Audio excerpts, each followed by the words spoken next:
జీవుడికి కావలసింది ఏమిటో తెలియక ప్రాపంచిక దృష్టితోటి ఈ ప్రపంచంలో ఉన్నదంతా నాకు కావాలని చెప్పి కోరుకొని అవన్నీ పొంది కూడా సంతృప్తి లేదు.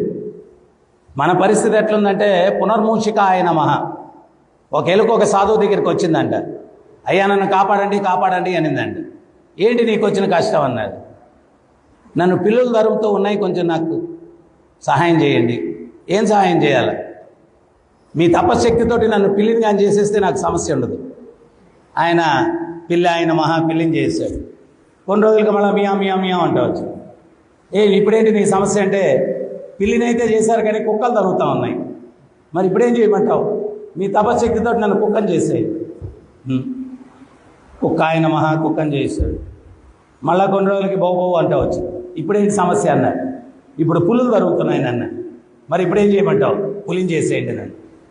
పులిని చేసిన తర్వాత నీళ్ళుకొని కూర్చొని ఆ సాధువుని తీక్షణంగా చూస్తూ పెద్ద గాండ్రించింది. ఏంటట చూస్తున్నావు అన్నాడు. పులినైతే చేశారు, చాలా ఆకలిగా ఉంది, మిమ్మల్ని తినాలనుకుంటున్నానని. ఓహో ఇట్టుందని కథ అని చెప్పి పునర్మూషికాయ నమః మళ్ళీ మూషికం చేశాడు, ఎలుకం చేశాడు. సో మనమేంటి అంటే, ఇది బాగలేదు ఇంకోటి పొందితే నేను బాగుంటాను. ప్రభుపాద స్వామీజీ చెప్పాడు, ప్రతి ఒక్క వ్యక్తి 2 ఏడుపులు అంట. ఏంటి ఆ 2 ఏడుపులు అంటే, ఉన్నది పోయింది అని ఒక ఏడుపు, లేనిది పొందలేదు అని ఇంకో ఏడుపు. ఈ 2 ఏడుపులతో ఉండేదాన్ని కూడా అనుభవించలేడు. చూడండి, మీ చుట్టూ ఉండేదాన్ని అనుభవించే ఆలోచన అంతా ఎప్పుడు ఏదైతే లేదో, ఏదైతే పోయిందో, ఏదో ఈ రెండిట్లో ఒక ఆక్యుపెన్సీ తోటి మనసు ఎప్పుడు ఉంటుంది. ఉండే ప్రజెంట్ సిచ్యుయేషన్ని కూడా ఎంజాయ్ చేయం. సో అందుకని ఆధ్యాత్మిక చింతన నీ మనస్సుని నిలకడగా ఉంచేదానికి ఉపయోగపడుతుంది అన్నమాట. ఆఫీస్లో ఉన్నప్పుడు ఇల్లు గుర్తు వస్తుంది. అరే ఇల్లు చాలా నిర్లక్ష్యం చేసేస్తా ఉన్నాను అని చెప్పి ఇంట్లో వాళ్ళ గురించి ఆలోచిస్తే అక్కడేదో మిస్టేక్ చేస్తాం. ఆయన యజమాని లేకపోతే ఎవరో బాస్ వచ్చి 4 చివాట్లు పెడతాడు. మళ్ళీ ఇంట్లో ఉన్నప్పుడేమో ఆఫీస్ గుర్తు వస్తుంది. ఆమె ఏదో కూరగాయలు తెమ్మని అడిగింది, అది మర్చిపోయాం, ఆఫీస్ గుర్తు వచ్చి అలా ఆమె దగ్గర చేమాట్లు. సో మనసు ఎక్కడ ఉంటే అక్కడే లగ్నమయ్యి ఆ పనినే చేసి విజయాన్ని సాధించి భౌతికంగా అయినా ఆధ్యాత్మికంగా అయినా పరమగమ్యాన్ని చేరుకునేదానికి మూలకం ఏంటి అంటే మనసును నిలకడగా ఉంచుకోవడము. మనసు నిలకడగా ఉంటే అరగంటలో చేసే పని 10 నిమిషాలు చేసేయచ్చు. అది కలత చెందుంటే అరగంటలో చేసే పని 10 గంటలు కూడా చేయలేకపోవచ్చు అన్నమాట. సో ఆధ్యాత్మిక చింతన ఆ మనసుని ఎట్లా స్థిరంగా ఉంచాలా అనే దానికి మార్గదర్శకం ఇస్తుంది అన్నమాట. ఒక 2 బ్రహ్మచారులు ప్రయాణం చేసుకొని పోతున్నారంట. ఒక నది ఒడ్డుకు వచ్చేసరికి నదిని దాటాలి. అక్కడ ఒక గర్భిణీ స్త్రీ ఉందంట. అయ్యా నేను గర్భంతో ఉన్నాను, ప్రవాహం ఎక్కువగా ఉంది, కొంచెం నదిని దాటించండి బాబు అని అడిగిందంట. ఒక బ్రహ్మచారి అన్నాడు, నేను నైష్టిక బ్రహ్మచారిని, స్త్రీని కన్నెత్తి కూడా చూడండి అన్నాడు. ఇంకో బ్రహ్మచారి అమ్మ నా భుజాన్ని ఎక్కని చెప్పి ఎక్కించుకొని నదిని దాటించేశాడు. నదిని దాటిన తర్వాత ఆ మార్గంలో ఆమె వెళ్ళిపోయింది, వీళ్ళ మార్గాన్ని వీళ్ళు 3 గంటల ప్రయాణం అయిపోయింది. ఎవరైతే స్త్రీని కన్నెత్తి కూడా చూడండి అన్నాడో వాడు ఈ సహాయపడిన బ్రహ్మచారితోటి నువ్వు గురుద్రోహివి అన్నాడు. నేనేం చేశానయ్యా అన్నాడు. గురువుగారు ఏం చెప్పారు? బ్రహ్మచర్యాన్ని పాటించేటప్పుడు స్త్రీని కన్నెత్తి కూడా చూడకూడదు అన్నారు, నువ్వు భుజాన్ని ఎక్కించుకొని దాటించావు, నువ్వు గురుద్రోహివి అన్నాడు. అప్పుడు అతను అన్నాడు, ఏమయ్యా నేను నదిని దాటించేంత వరకే ఎత్తుకున్నాను ఆమెని, నదిని దాటించి 3 గంటల ప్రయాణం అయిపోయింది, నేను ఎట్ట ఎత్తుకున్నానా, నేనెట్ట దించానా అని నువ్వు మనసులో ఆలోచిస్తున్నావు, నువ్వు మొదట నీ మనసులోంచి దించేయాలి, నీ మనసులోంచి దించేయన్నా. సో ఇట్లాగ మనం ఒక దగ్గర ఉన్నప్పుడు ఇంకో దగ్గర, ఇంకో దగ్గర ఉన్నప్పుడు ఇంకో దగ్గర. అందుకనే మనసును దేంతో పోల్చారు అంటే కోతితో పోల్చారు. మరి ఈ కోతి మామూలు కోతి కాదు, చాలా డిగ్రీలు ఉన్నాయి దానికి. 2 డిగ్రీ, 3 డిగ్రీ, 2 PhD అట్లాగా కళ్ళు దాగుందంట, దానిపైన పిచ్చి పట్టిందంట, దానిపైన కాలుకు ములుగుచ్చుకొని ఉందంట. అటువంటి పిచ్చి కోతితోటి ఈ మనసును పోల్చారు. సైన్స్ కూడా ఏం చెప్తుందంటే నిమిషానికి 60 సెకండ్లు ఉంటే 420 ఆలోచనలు వస్తాయి. ఇప్పుడు నేను ఇక్కడ చెప్తా ఉన్నాను, ఎంతమంది నేను చెప్పేది వింటున్నారు తెలియదు, వెళ్ళిపోయి ఉంటుంది మైండ్ అక్కడికి ఇక్కడికి. సో ఈరోజు ప్రసాదం ఏమైనా పెడతారా లేదా ప్రవచనం తర్వాత? సో రకరకాల ఆలోచనలు మనసు. అందుకనే భగవద్గీతలో అర్జునుడు చెప్తున్నాడు, స్వామి గాలినైనా నేను ఆపగలను కానీ మనోవేగాన్ని ఆపలేకుండా ఉన్నాను. గాలిని ఆపే శక్తి ఉందంట అర్జునుడికి. ఈ మనోవేగాన్ని నేను ఆపలేకుండా ఉన్నాను. అప్పుడు భగవద్గీతలో భగవంతుడు చెప్తాడు, అభ్యాస యోగ యుక్తేన చేతసానన్యగామినం పరమం పురుషం దివ్యం యాతి పార్థాను చింతయ. పరమ పురుషుడైనటువంటి నా మీద ధ్యానం చేయడం అభ్యాసం చేయి అన్నాడు. ఓవర్ నైట్లో నువ్వు దాన్ని నిగ్రహించేస్తావని చెప్పలేదు భగవంతుడు. ప్రాక్టికల్, ఇంప్రాక్టికల్ కాదు. ఆయన చెప్పాడు అభ్యాసం చేయి, ప్రాక్టీస్ చేయి. అందుకనే మనం మాల జపం చేయడానికి తీసుకుంటే మైండ్ అటు ఇటు అప్పుడే పరిగిస్తుంది. అట్లీస్ట్ మనకు అర్థమైంది మాల తీసుకున్నప్పుడు ఈ మనసు ఎంత చంచలంగా ఉంది. అంతకుముందు అది కూడా తెలియదు. నీ సమస్యలన్నిటికీ కారణం ఏంటయ్యా అంటే వాడు కారణం, వీడు కారణం, వీడు కారణం అని చెప్పి అనుకున్న వాళ్ళు ఎవరో కాదు, నీ మనసే నీ సమస్యలకు కారణం. ఆ శత్రువైన మనస్సుని మిత్రుడిగా చేర్చుకోవాలా. ఆ మిత్రుడిగా ఎప్పుడవుతాడు అంటే సాధన చేసి దాంట్లో ఉన్నటువంటి అనర్థాలని. శత్రువు అని ఎవరు అంటారు చెప్పండి? ఈ ప్రోగ్రాం అయిపోగానే మెట్లు దిగి వెళ్ళొద్దు, ఆ పైనుంచి కిందకు దూకే బాగుంటుంది అని చెప్పి ఎవరైనా చెప్పారనుకోండి, వాడు మీ మిత్రుడు కదా కదా. ఏ ఫాస్ట్గా దిగే మార్గం చూపించాడండి. ఇప్పుడు ఇన్స్టాంట్ ప్రపంచంలో అందరూ ఫాస్ట్గా ఎదిగే మార్గాలు చూపించి ఆ మార్గాలు ఎన్నుకోవడం వల్ల కాళ్ళు చేతులు ఎరగొట్టుకుంటున్నారు. ఏదైనా కానీ ఆర్గానిక్గా పెరగాల, హైబ్రిడ్గా పెరిగితే ఉపయోగం లేదు. ఇప్పుడు మనం తినే కూరగాయలు పండ్లు కూడా హైబ్రిడ్గా పెంచి తినడం వల్ల మొన్న ఒక 2 పేజీలు పెద్ద న్యూస్ పేపర్లో ఆర్టికల్ వేశారు. ఇప్పుడు మనం తినే ఆహారం వల్ల ప్రతి ఒక్క వ్యక్తికి జీవిత చివరిగా ఏదో ఒక అవయవానికి క్యాన్సర్ వస్తుంది అని చెప్పి రాశారనమాట. ఎందువల్లంటే హైబ్రిడ్ గ్రోత్, అన్ని హైబ్రిడ్ గ్రోత్, కెమికల్స్ వేసి పెంచుతూ ఉన్నారు, కృత్రిమంగా పెంచుతూ ఉన్నారు, సహజంగా కాదు. సో అందువల్ల మనం ఏంటి అంటే అట్లా చెప్పేవాడు మన స్నేహితుడు కాదు. అరే నిదానంగా మెట్లు జారుతాయేమో జాగ్రత్తగా దిగరా అని చెప్పేవాడు మన స్నేహితుడు. మనసు చెప్పేవన్నీ కూడా మనం చేయడానికి ప్రయత్నిస్తే పైనుంచి కిందకు దూకినట్టే. ఆడి దగ్గర డబ్బుని కొట్టేస్తే దొరికితే ఏమవుద్ది? జైల్లో పోతాం. మామూలుగా ఉన్నదేదో తింటా హ్యాపీగా స్వేచ్ఛగా ఉన్నావు కదా, ఆ మైండ్ చెప్పింది తిన్నావు కాబట్టి ఆ తప్పుడు పని చేయడం వల్ల నువ్వు జైల్లో కూర్చోవాల్సి వచ్చింది. సో అందుకని ఆ మనసు ఎప్పుడు మనకు మంచి ఆదేశాలను ఇస్తుంది అంటే ఆ మనసులో ఉన్నటువంటి చెడుని తొలగించాలా. యంత్రం ఏదైనా చెడిపోయి ఉంటే అది ప్రొడ్యూస్ చేసేటువంటి ప్రోడక్ట్ కూడా చెడిపోయే వస్తుంది. సో మన మనసు కలుషితంగా ఉంటే దాంట్లో వచ్చే ఆలోచన కూడా చెడుగా వస్తుంది. సో మన మనసులో ఉన్నటువంటి ఆలోచన పవిత్రంగా ఉండాలంటే సత్సంగం చేయాలి. సత్సంగంలో మనకు ఏది మంచి ఏది చెడు, ఏది మంచి ఏది చెడు. 13 సంవత్సరాల కిందట భగవద్గీత మీద 2 రాష్ట్రాలు కలుస్తున్నప్పుడు కాంపిటీషన్ పెట్టాం. 40,000 మంది విద్యార్థులు పాల్గొన్నారు. నెల్లూరు కడప జిల్లా ముస్లిం పిల్లలకు వచ్చింది డిస్ట్రిక్ట్ ఫస్ట్. సుబ్రహ్మణ్య మైదానంలోనే ప్రైజ్ డిస్ట్రిబ్యూషన్ పెట్టాం. ఆ నెల్లూరు జిల్లా ప్రైజ్ వచ్చిన పిల్లవాడు నాకు 2 నిమిషాలు మాట్లాడడానికి అవకాశం ఇవ్వండి అన్నాడు. మనోళ్ళు భయపడ్డారు, ఏం మాట్లాడతాడో అని. నా దాకా విషయం వస్తే స్టేజ్ మీదకి పిలిచారు. ఆ పిల్లవాడు ఒకటే చెప్పాడు, మా పెద్దలు చెప్పారు భగవద్గీత మన మతానికి. భగవద్గీత చదివిన తర్వాత నాకు అర్థమైన సత్యం ఏంటి అంటే మా పెద్దలు చెప్పిన మాట అసత్యం. ఎందువల్లంటే ఇది మానవాళికి మార్గదర్శకం, గైడ్ బుక్. ఇది ప్రభుపాదులు వారు అంటారు Bhagavad Gita manual for human mission అంటారు. ఆ పిల్లవాడు అదే చెప్పాడు, మానవాళికి మార్గదర్శకం.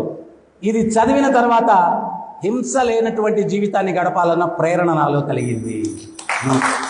మాంసాన్ని భుజించడం మానేశాను.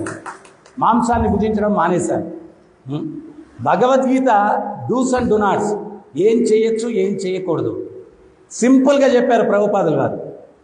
ప్రభుత్వ చట్టాలు ఉన్నాయి, ఉల్లంఘిస్తే ప్రభుత్వం శిక్షిస్తుంది. Ignorant of law is no excuse. నాకు చట్టం తెలియక హత్య చేశానండి, ఈ ఒక్కసారికి సన్మానం చేయండి అంటే ఒప్పుకుంటారా? సామాన్య సమాజంలో చట్టం తెలుసుకొని జీవనాన్ని గడపాలి. ప్రకృతిలో జీవించేటప్పుడు ప్రకృతి చట్టాలు తెచ్చుకొని జీవనాన్ని గడపాలి. ఆ ప్రకృతి చట్టాలు తెలియపరిచేటువంటిదే భగవద్గీత. దయచేసి మీరు తెలుసుకోండి, మీకు తెలిసిన వాళ్ళకు కూడా చెప్పండి. ఆ మానుష్య జీవితం అంటే, ఆధ్యాత్మిక చింతన అంటే ఓన్లీ గుళ్ళో ఉండేటువంటి పూజారులో, స్వామీజీలో, లేకపోతే బ్రాహ్మణులో వీళ్ళకే కాదు, మనిషిగా పుట్టిన ప్రతి ఒక్క వ్యక్తికి కూడా ఆధ్యాత్మిక మార్గదర్శకం ఉన్నప్పుడే వాడు శాంతిగా ఆనందంగా జీవించేదానికి అవకాశం ఉంది.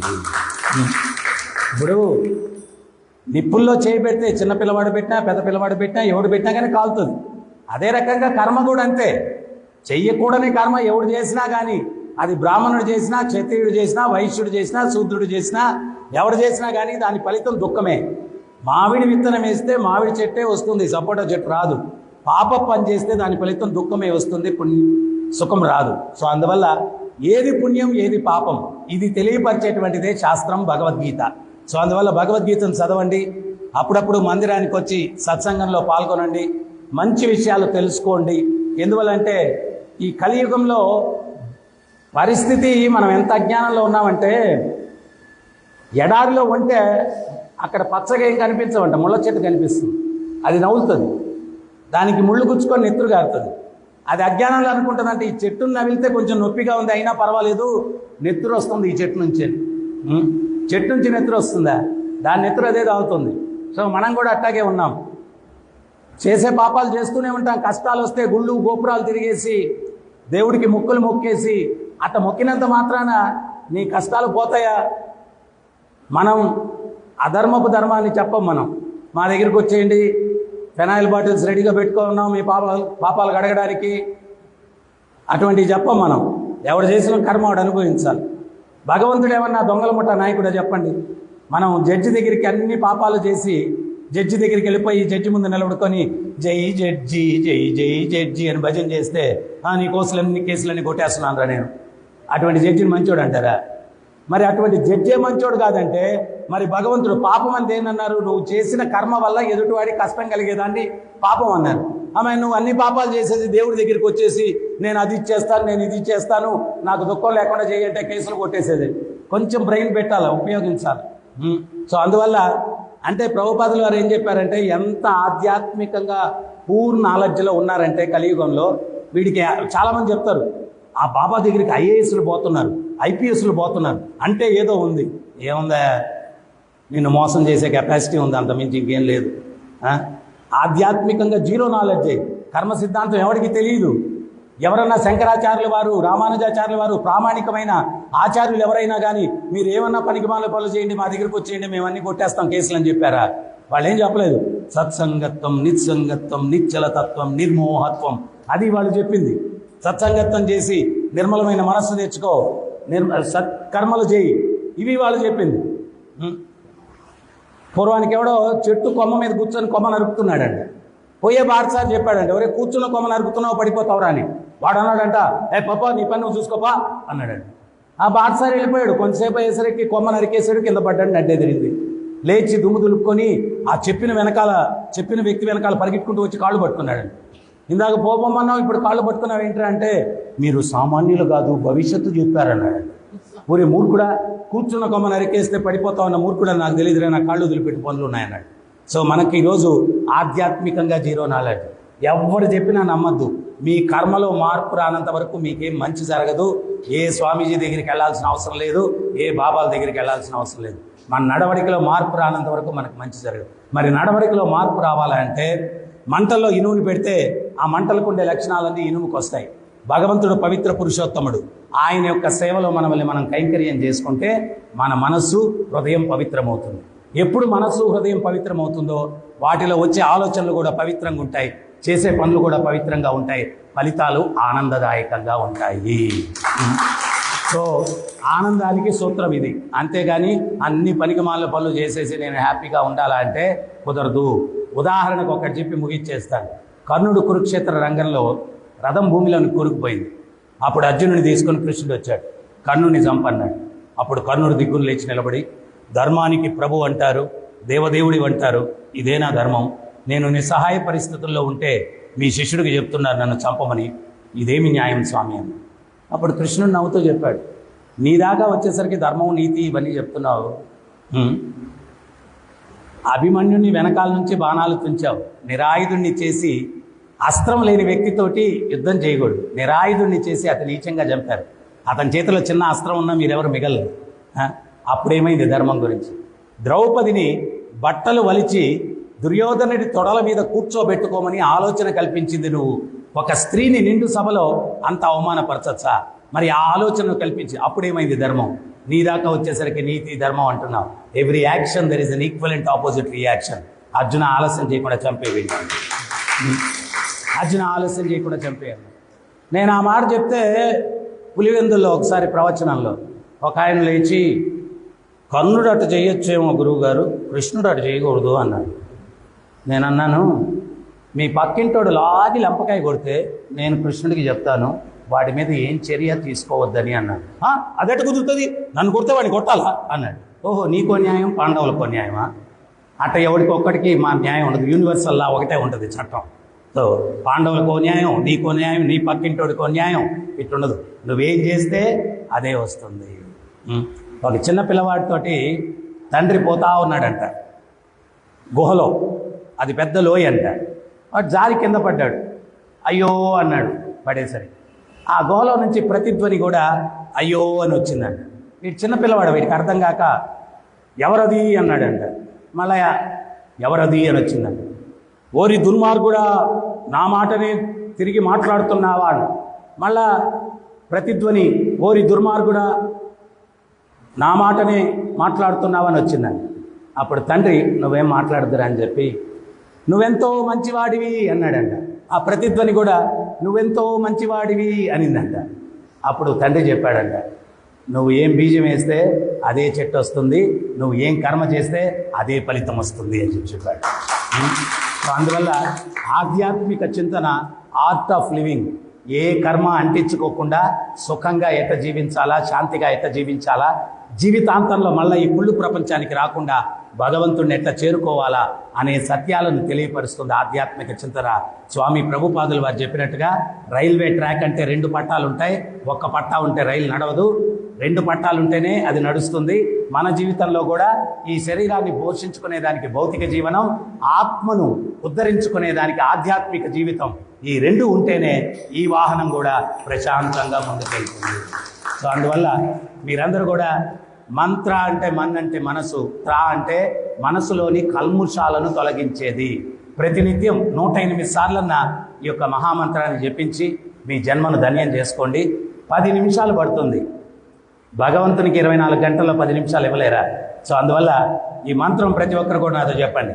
హరే కృష్ణ హరే కృష్ణ కృష్ణ కృష్ణ హరే హరే హరే రామ హరే రామ రామ రామ హరే హరే హరే కృష్ణ హరే కృష్ణ కృష్ణ కృష్ణ హరే హరే హరే రామ హరే రామ రామ రామ హరే హరే హరే కృష్ణ హరే కృష్ణ కృష్ణ కృష్ణ హరే హరే హరే రామ హరే రామ రామ రామ హరే హరే.